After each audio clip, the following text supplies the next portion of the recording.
Nous sommes au Grand Marché d'Art Contemporain Paris-Bastille. Nous avons rencontré Stéphane Catalano qui a un concept artistique vraiment différent. Est-ce que vous pouvez nous en dire plus? Oui, bonsoir.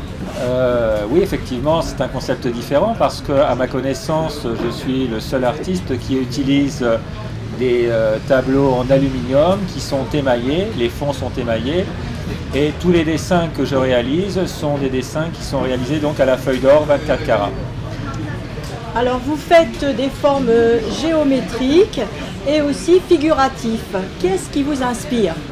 Eh bien, ce sont les passerelles et les liens que j'aime établir entre les différences qui, une fois rassemblées, forment un tout harmonieux. Par exemple, j'aime établir des différences entre l'éclat de l'or et la profondeur du noir. J'aime établir des différences entre les fonds lisses et les coups de pinceau de la miction qui permet de faire du relief à la feuille d'or.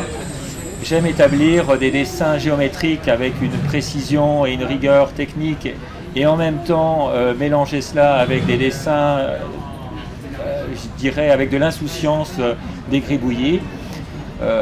J'aime les contrastes et c'est ce qui m'inspire le plus. Alors certains de vos tableaux, est-ce qu'on peut les considérer comme une sorte d'art quantique? En tous les cas, j'ai la croyance que dans notre univers, tout est en mouvement, tout bouge, tout est énergie, tout est onde.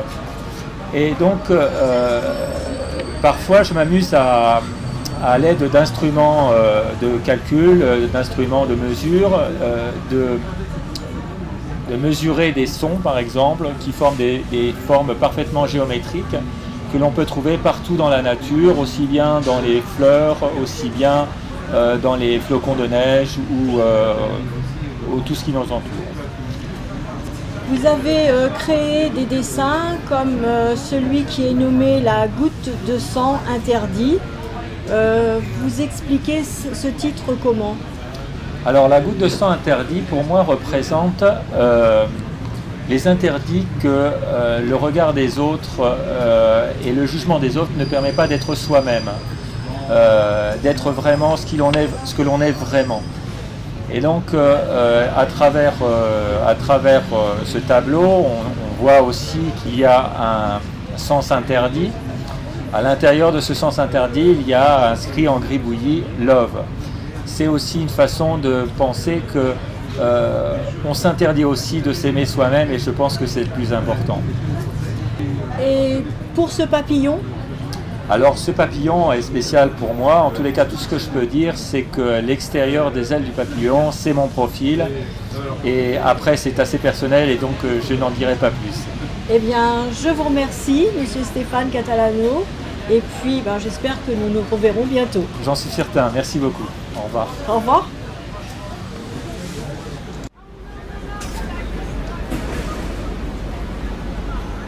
Pouvez-vous nous parler de la goutte de sang interdite? Pour moi, la goutte de sang interdit représente deux choses. D'abord, l'interdiction d'être soi-même face au regard des autres et au jugement des autres. Et à l'intérieur de ce dessin, de ces gribouillis, qui sont faits en platinium, il y a marqué « Love » à l'intérieur, ce qui veut dire amour. Et ça veut dire aussi que souvent les gens s'interdisent de s'aimer soi-même. Et pour moi, c'est une symbolique. Voilà. Vous avez dit platinium. On peut savoir Alors, j'utilise en général de l'or jaune, mais l'or blanc, comme il a plus d'alliage et notamment de l'argent comme alliage. L'argent a tendance à s'oxyder, c'est pour ça que j'utilise ce métal. Voilà. Alors Dali, c'est une couleur qu'on n'a pas l'habitude de voir dans vos œuvres. Alors oui, effectivement, en général je travaille avec des fonds noirs. Dali, j'ai représenté Dali tout d'abord parce que j'habite à côté de Cadaqués, ville où il était installé, et puis le bleu représente un peu plus le côté mer de la Catalogne que j'affectionne tout particulièrement.